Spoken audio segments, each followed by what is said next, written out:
¿Qué sentirías si, a los 75 años, te quitaran la casa donde viviste toda una vida y te enviaran a morir lentamente en unas tierras secas que nadie quería? Eso fue exactamente lo que le ocurrió a Teananes, a Aitana.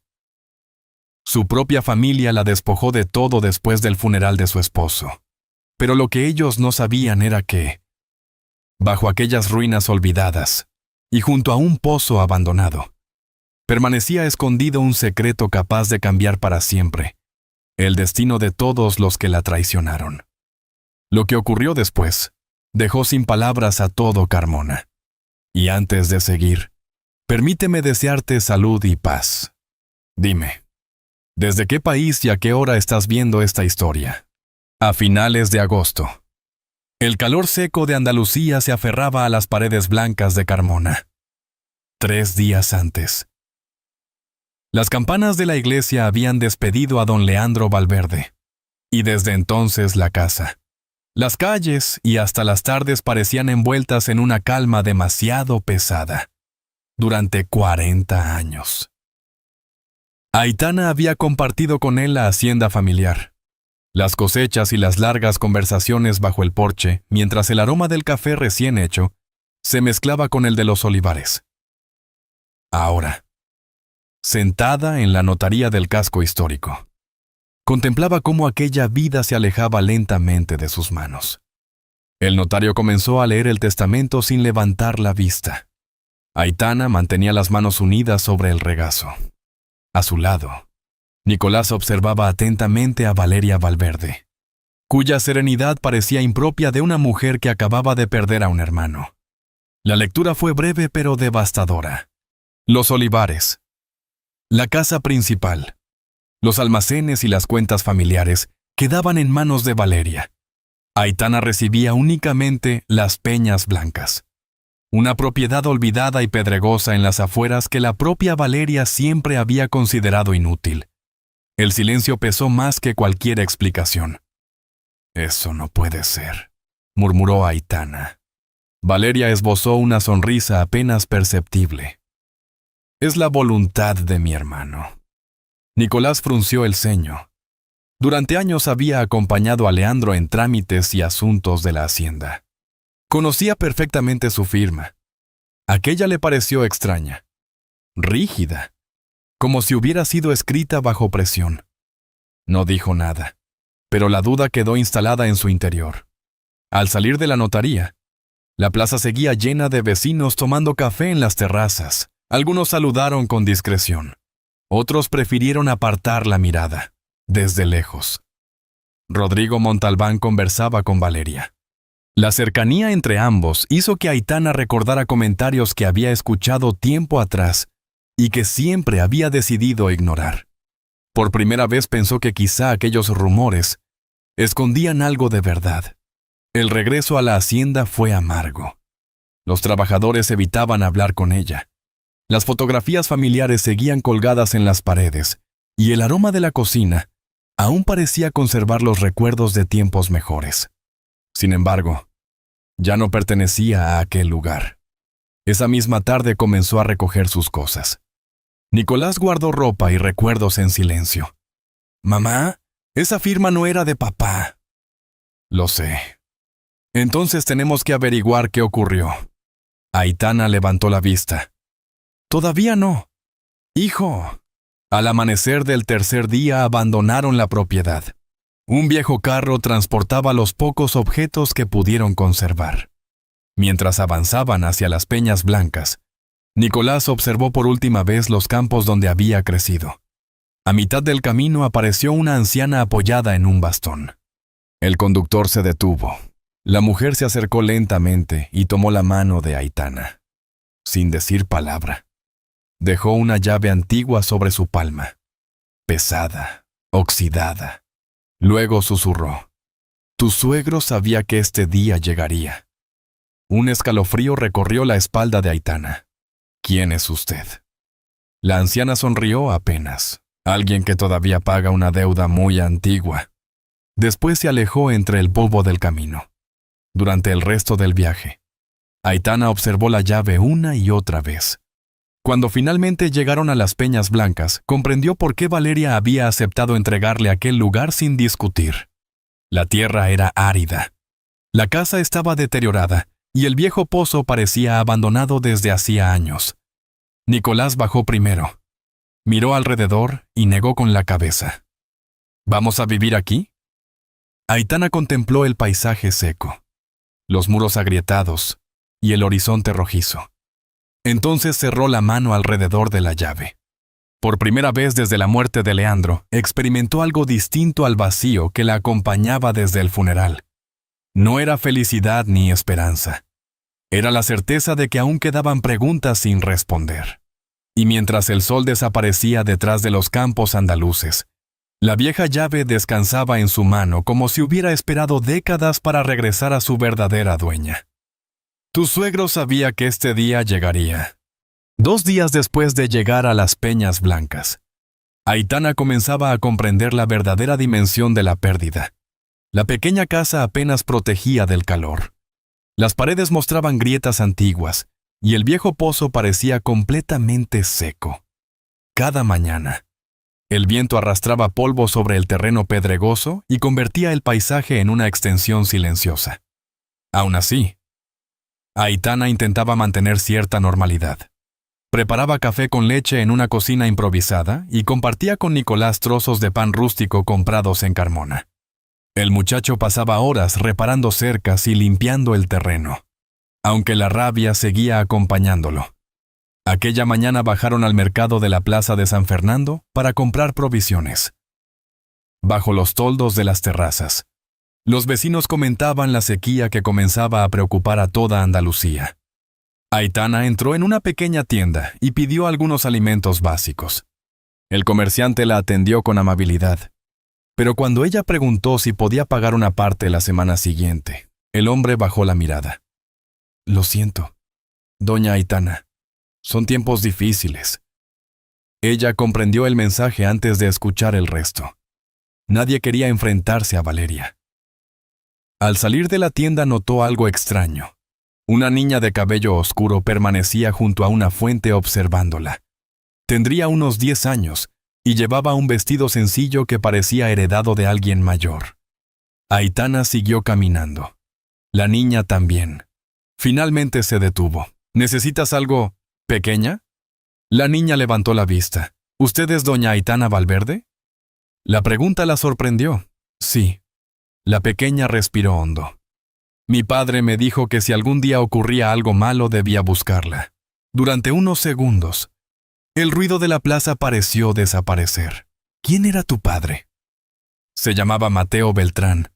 Aitana no reconoció el nombre. Trabajó hace muchos años para don Ezequiel, añadió la niña. Aquellas palabras llamaron inmediatamente su atención. La niña se presentó como Iria Beltrán y explicó que vivía con una tía anciana en las afueras del pueblo. Su padre había fallecido 2 años antes. Antes de morir repetía siempre lo mismo. ¿Qué repetía? Que don Ezequiel confiaba más en usted que en nadie de la familia. Aitana intercambió una mirada con Nicolás. La frase coincidía demasiado con las últimas señales que habían aparecido en su camino. Nicolás observaba la conversación con evidente desconfianza. ¿Y por qué vienes ahora? Iria se encogió de hombros. Porque escuché que la habían echado de la hacienda. La sinceridad de la respuesta desarmó incluso a Nicolás. Antes de despedirse, la niña sacó una fotografía arrugada de su bolsillo. Mi padre guardaba esto. La imagen estaba desgastada por los años. Apenas podían distinguirse varios hombres junto a una construcción de piedra. Decía que algún día podría ayudarla. Aitana observó la imagen durante varios minutos. Al fondo aparecía una estructura circular semejante a un antiguo pozo. Cuando levantó la vista para hacer otra pregunta, Iria ya comenzaba a alejarse. Entonces se volvió. ¿Volveré a verla? La pregunta sonó menos curiosa que esperanzada. Aitana dudó unos segundos. Si quieres, sí. Una sonrisa breve apareció en el rostro de la niña. Aquella noche, de regreso en las Peñas Blancas, Aitana examinó la fotografía a la luz de una lámpara. Nicolás seguía convencido de que alguien intentaba utilizarlos. No sabemos nada de esa niña. Es solo una niña. Y nosotros ya tenemos suficientes problemas. Las palabras quedaron suspendidas en el aire. Aitana sabía que su hijo tenía razón en parte. Apenas podían mantenerse a sí mismos. Sin embargo, no lograba apartar de su mente la mirada de Iria. Había reconocido en ella una soledad demasiado familiar. Mientras volvía a observar la imagen, descubrió algo que no había visto antes. En una esquina aparecía grabada una marca idéntica a la que había visto recientemente. Permaneció inmóvil durante varios segundos. Por primera vez desde que abandonó la hacienda. Algunas piezas parecían empezar a encajar. Quizá don Ezequiel había dejado algo más que recuerdos. Quizá aquella vieja fotografía había sobrevivido tantos años por una razón. Esa noche, apenas pudo dormir. Y mientras el viento cálido recorría los campos secos de las Peñas Blancas, la fotografía permanecía sobre la mesa iluminada por la lámpara. En ella aparecía don Ezequiel junto a un pozo que ya no existía. A la mañana siguiente, Aitana despertó antes del amanecer. La fotografía seguía sobre la mesa junto a la llave oxidada. Durante buena parte de la noche había intentado entender por qué ambos objetos parecían conducirla hacia el mismo lugar. Nicolás salió de la casa mientras terminaba un trozo de pan con aceite de oliva. «Sigues pensando en esa foto, ¿verdad?» Aitana asintió. Don Ezequiel quería que encontráramos algo. O alguien quiere que sigamos una pista equivocada. Ella guardó silencio. Desde la muerte de Leandro había aprendido que algunas respuestas solo aparecían cuando uno decidía seguir avanzando. Horas después apareció Iria con una pequeña cesta de higos. Pensé que podrían servir para el desayuno. Aitana le agradeció el gesto. Los tres volvieron a examinar la imagen. Entonces Iria señaló la marca grabada en una esquina. Mi padre decía que este dibujo aparecía en varios lugares de la finca antigua. Aitana recordó inmediatamente a Ismael Aranda. Antes del mediodía visitaron al anciano. Cuando vio la fotografía, dejó la taza sobre la mesa y permaneció varios segundos observándola. Pensé que nunca volvería a verla. ¿Qué significa?, preguntó Aitana. Ismael respiró profundamente. Hace muchos años, don Ezequiel hablaba de algo oculto bajo estas tierras. Los trabajadores creíamos que era una historia más de las que pasan de generación en generación. Luego señaló la imagen. Pero esa piedra sí existía. ¿Qué piedra?, preguntó Nicolás. La llamaban la piedra negra. Algunos aseguraban que protegía algo que debía permanecer oculto. Aquella misma tarde partieron hacia la zona norte de las Peñas Blancas. El terreno era áspero y estaba cubierto de matorrales secos. Después de una larga caminata bajo el sol, Iria fue la primera en detenerse. ¡Allí! Entre la maleza sobresalía una enorme roca oscura. Incluso a distancia resultaba imposible confundirla. Era exactamente igual a la que aparecía en la imagen. Durante horas retiraron tierra, ramas y piedras acumuladas. El calor era intenso. Nicolás terminó con las manos cubiertas de polvo, pero continuó trabajando. Cuando estaba a punto de descansar, descubrió algo extraño.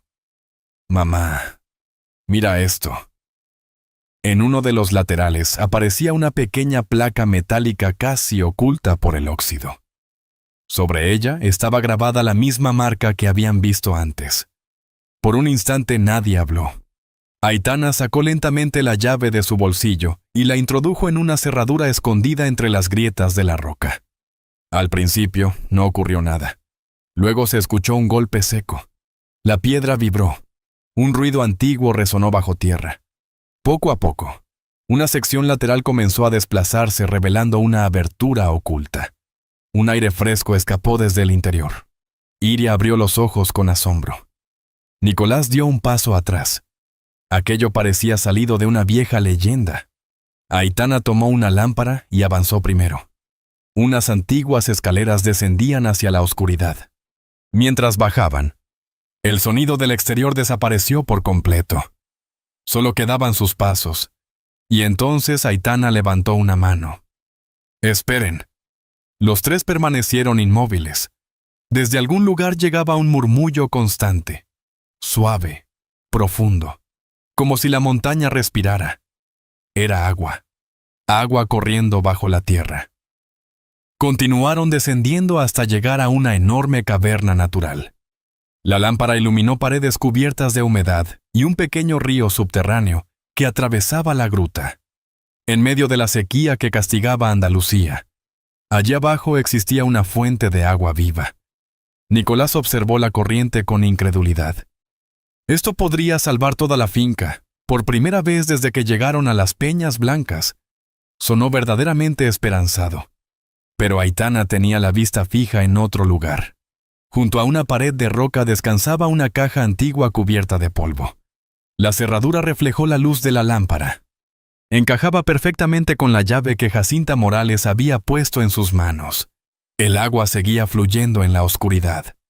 La caja permanecía inmóvil, esperando desde hacía quién sabe cuántos años, y al fondo apareció una caja cerrada con una cerradura idéntica a la llave que Jacinta le entregó. Aitana permaneció inmóvil frente a la caja durante varios segundos. El sonido del agua subterránea llenaba la caverna mientras la luz de la lámpara dibujaba sombras temblorosas sobre las paredes de roca. Después de tantos días de incertidumbre, tenía la impresión de encontrarse ante algo que había esperado durante años sin saberlo. Con cuidado introdujo la llave en la cerradura. Esta vez se encajó perfectamente. Un suave clic rompió el silencio. La tapa se abrió lentamente. Dentro había sobres envejecidos, un pequeño cuaderno de cuero y varios paquetes protegidos por telas enceradas. Aitana tomó el primero. Sobre la cubierta reconoció la letra de Don Ezequiel. Si estás leyendo esto, es porque la traición finalmente ocurrió. Nicolás se acercó inmediatamente. ¿Qué dice? Aitana continuó leyendo en voz baja. Don Ezequiel explicaba que llevaba años observando movimientos extraños alrededor de la familia. También afirmaba que había preparado ciertas medidas para proteger aquello que consideraba justo. Aquellas líneas provocaron una mezcla extraña de tristeza y alivio. Al menos alguien había visto el peligro antes de que fuera demasiado tarde. Durante las horas siguientes revisaron el contenido de la caja. Había escrituras antiguas, contratos, notas personales y registros que parecían formar parte de una investigación silenciosa. Sin embargo, todavía faltaban piezas importantes para entender el conjunto. Al regresar a la superficie, el sol comenzaba a descender sobre los campos secos de Carmona. Esa noche cenaron una sencilla tortilla española, acompañada de pan rústico y aceitunas. Mientras los papeles permanecían extendidos sobre la mesa, Iria observó varios minutos en silencio. De repente levantó la cabeza. Mi padre también dejó un cuaderno. Aitana la miró sorprendida. ¿Un cuaderno? La niña asintió. Nunca me dijo exactamente dónde estaba. Solo me pidió que no olvidara una vieja imagen de la Virgen en la iglesia. Nicolás intercambió una mirada con su madre. A la mañana siguiente viajaron hasta la iglesia de Santa María. El edificio permanecía casi vacío. Algunas personas rezaban mientras la luz atravesaba los vitrales, coloreando el suelo de piedra. Iria caminó hasta una pequeña capilla lateral. Detrás de una imagen religiosa, encontraron un compartimento oculto. Y allí estaba. Un viejo cuaderno cubierto de polvo. Nicolás fue quien lo abrió primero. Las primeras páginas contenían anotaciones corrientes sobre cosechas y trabajos agrícolas. Pero poco a poco comenzaron a aparecer nombres, fechas y cantidades de dinero. Nombres conocidos. Valeria Valverde, Rodrigo Montalbán. Mamá, mira esto. Varias páginas registraban encuentros privados, pagos extraños y movimientos difíciles de explicar. Aitana pasó lentamente las hojas. El padre de Iria no parecía un investigador profesional. Precisamente por eso aquellas anotaciones resultaban tan creíbles. Eran observaciones realizadas durante años por alguien que había trabajado cerca de la familia y había decidido dejar constancia de lo que veía. Durante el viaje de regreso apenas hablaron. Al llegar a las Peñas Blancas, Iria ayudó a guardar los papeles. Después comenzó a ordenar la pequeña cocina como si buscara sentirse útil. Colocó platos en los estantes, preparó café, barrió el suelo. Aitana la observó desde la puerta. La casa parecía diferente cuando la niña estaba allí. Más viva. Aquella sensación la inquietó por un motivo inesperado. Le recordaba cuánto tiempo llevaba acostumbrándose a la ausencia. Más tarde, mientras Iria dormía en una habitación improvisada, Nicolás se acercó a su madre. No deberíamos involucrarnos tanto. Es solo una niña, y nosotros apenas podemos mantenernos. Aitana entendía perfectamente sus preocupaciones. Una parte de ella compartía esos mismos temores. Había perdido su hogar. Su futuro seguía siendo incierto. No sabía si era capaz de cargar con nuevas responsabilidades. Pero también sabía que cada vez le resultaba más difícil pensar en Iria como una simple desconocida. Aquella noche volvió a revisar el cuaderno. Las últimas páginas eran distintas, más apresuradas, más personales, como si quien las escribió hubiera tenido miedo de quedarse sin tiempo. Entonces encontró una frase subrayada varias veces. La firma de don Leandro nunca fue voluntaria. Aitana permaneció inmóvil. El silencio de la casa pareció hacerse más profundo. Si aquella afirmación era cierta, el testamento podía haber sido manipulado desde el principio. Y por primera vez comprendió que la lucha que tenía por delante no era únicamente por unas tierras. Era por la memoria de Leandro. Aitana siente que el suelo desaparece bajo sus pies. Las palabras encontradas en el cuaderno no abandonaron la mente de Aitana durante varios días. La firma de don Leandro nunca fue voluntaria. Cada vez que releía aquella frase, aparecían nuevas preguntas. Mientras tanto, la sequía empeoraba en toda la región. Los campos alrededor de Carmona mostraban grietas profundas y muchos agricultores comenzaban a perder cosechas. En las cafeterías de la plaza, las conversaciones giraban siempre alrededor de la falta de agua. Sin embargo, en las Peñas Blancas ocurría algo diferente. El río subterráneo descubierto bajo la Piedra Negra seguía fluyendo con abundancia. Después de discutirlo durante varias noches, Aitana tomó una decisión que sorprendió incluso a Nicolás. No podemos quedarnos este agua solo para nosotros. ¿Y si después intentan quitárnosla?, preguntó él. La gente la necesita ahora. Aquella respuesta puso fin a la discusión. Poco a poco comenzaron a llegar vecinos. Al principio eran apenas 2 o 3 familias. Después, llegaron muchas más. La noticia se extendió rápidamente por toda la comarca. Aitana nunca pidió dinero ni favores. Simplemente compartía lo que tenía. Con el paso de los días, Las Peñas Blancas dejó de parecer una finca abandonada. Los vecinos llevaban pan, frutas y pequeños regalos en señal de agradecimiento. Por primera vez desde que había sido expulsada de la hacienda, Aitana volvió a sentirse parte de la comunidad. Iria disfrutaba ayudando. Recibía a los visitantes, organizaba recipientes y repartía agua junto a Nicolás. Al principio él apenas hablaba con ella, pero poco a poco comenzó a confiar más en la niña. Una tarde, mientras preparaban pan en la pequeña cocina, Aitana le enseñó a amasar como había aprendido de su madre. ¿Siempre hacían esto en su familia? Todos los domingos. Iria sonrió. Debe haber sido bonito. Aitana recordó las risas alrededor de una mesa mucho más grande. Sí, lo era. Aquella noche la casa volvió a sentirse viva. Sin embargo, no todos celebraban lo que estaba ocurriendo. Desde la hacienda principal, Valeria observaba cómo el nombre de Aitana comenzaba a escucharse nuevamente con respeto en Carmona. Lo que más la irritaba no era el agua, sino ver cómo las personas que antes la admiraban ahora hablaban de Aitana con gratitud. Rodrigo Montalbán tampoco estaba satisfecho. Las Peñas Blancas se había convertido en un lugar de encuentro para los vecinos, y aquello podía convertirse en un problema político.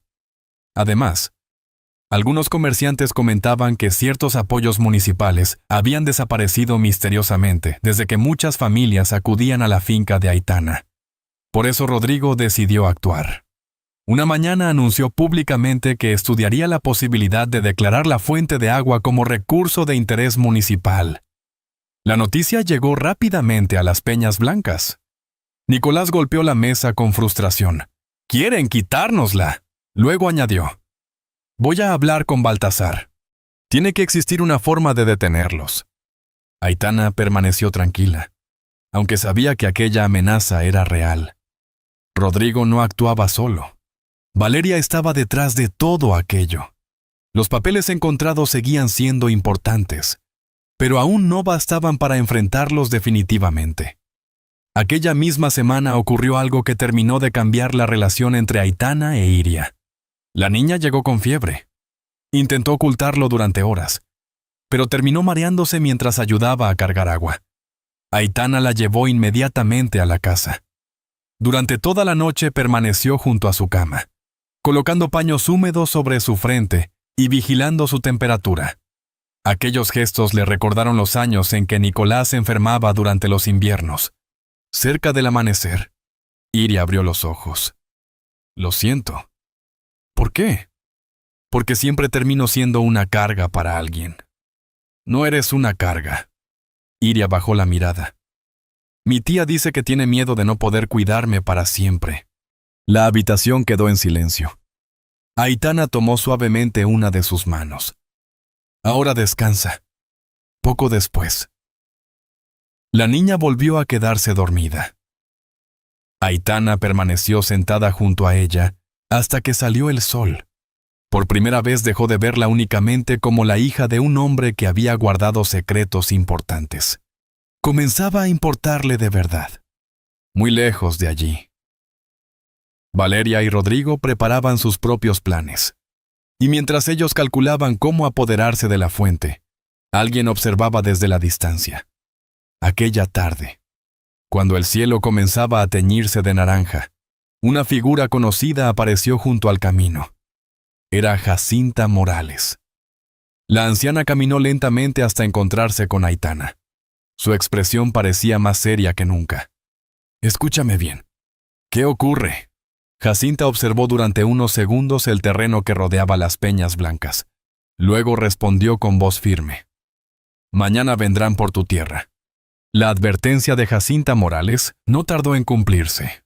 A la mañana siguiente, varios vehículos del ayuntamiento llegaron hasta las Peñas Blancas. Funcionarios municipales acompañados por representantes de Rodrigo Montalbán comenzaron a inspeccionar el terreno.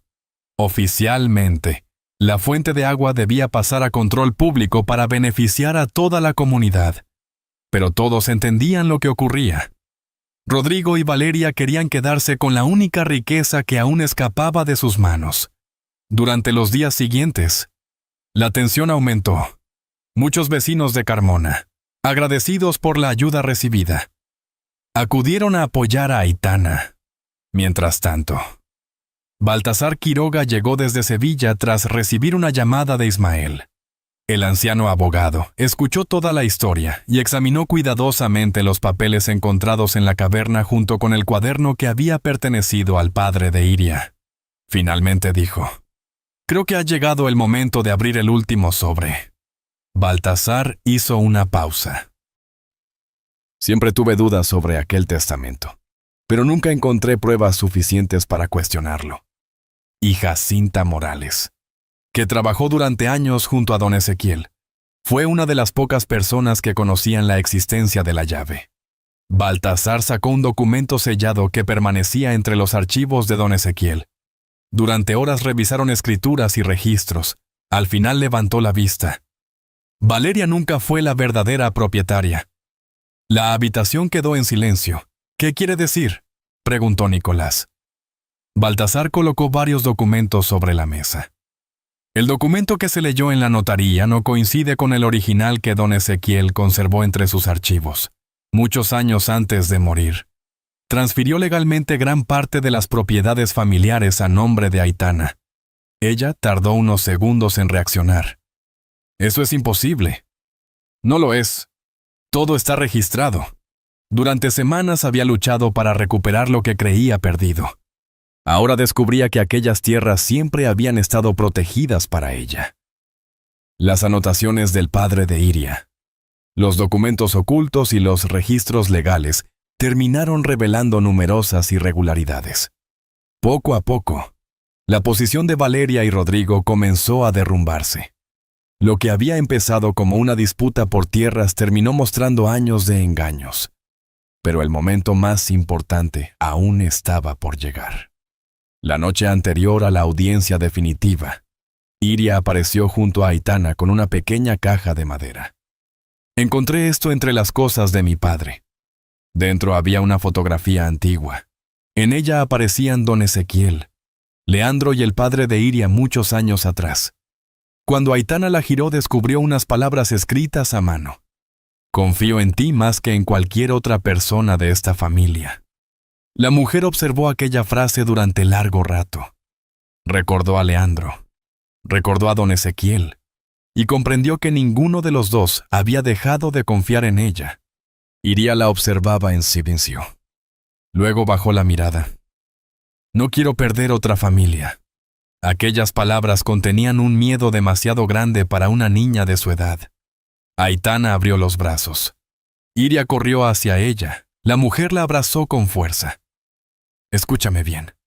Iria levantó la mirada. Si tú quieres, esta será tu casa para siempre. La niña rompió a llorar. Y Aitana también. A la mañana siguiente, la resolución legal confirmó lo que Baltasar había descubierto.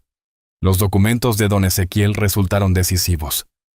Las propiedades y derechos que Valeria había intentado controlar pertenecían legítimamente a Aitana. La noticia recorrió rápidamente Carmona. Poco después, Valeria y Rodrigo abandonaron discretamente el pueblo. Muchos vecinos que antes los admiraban dejaron de confiar en ellos. Semanas después llegaron las primeras lluvias del otoño. Los campos comenzaron a recuperar lentamente su color. En Carmona se celebró la feria anual. Las calles se llenaron de música, faroles y familias reunidas. Aquella noche, Aitana compartió una cena sencilla junto a Nicolás, Iria, Ismael y varios vecinos. Por primera vez en mucho tiempo se sentía en paz. Nicolás ya no veía a Iria como una extraña. Durante toda la feria permaneció pendiente de ella, sonriendo cuando la niña insistió en probar cada puesto de dulces. Ya parecían una familia. Mientras observaban las luces de la feria, Iria tomó la mano de Aitana. Entonces escuchó una palabra que guardaría para siempre en el corazón. Abuela. Todo lo demás pareció perder importancia por un instante. Las tierras recuperadas, los documentos, la victoria legal. Porque comprendió que la verdadera herencia que don Ezequiel había protegido durante tantos años no eran las propiedades. Era la oportunidad de reconstruir una familia donde antes solo había quedado dolor. Y mientras las luces de Carmona brillaban bajo el cielo andaluz, Aitana sonrió en silencio. Había perdido un hogar, pero había encontrado otro mucho más valioso. Al final, la verdadera victoria de Aitana no fue recuperar unas tierras, sino descubrir que todavía podía construir una nueva familia después de tanto dolor. Allí donde parecía haber terminado una historia, comenzó otra llena de afecto, confianza y esperanza. Esta historia nos recuerda que el amor, la bondad y la confianza pueden cambiar una vida. Todos merecemos sentirse queridos, acompañados y tener un lugar al que llamar hogar. Personalmente, lo que más me conmueve es comprobar que las familias más fuertes no siempre nacen de la sangre, sino de los actos de cariño que compartimos cada día. La verdadera riqueza no está en el dinero ni en las propiedades, sino en las personas que permanecen a nuestro lado cuando más las necesitamos. Porque la felicidad suele llegar cuando aprendemos a vivir también para los demás. Esta es una historia adaptada con fines de entretenimiento y reflexión, inspirada en valores humanos universales.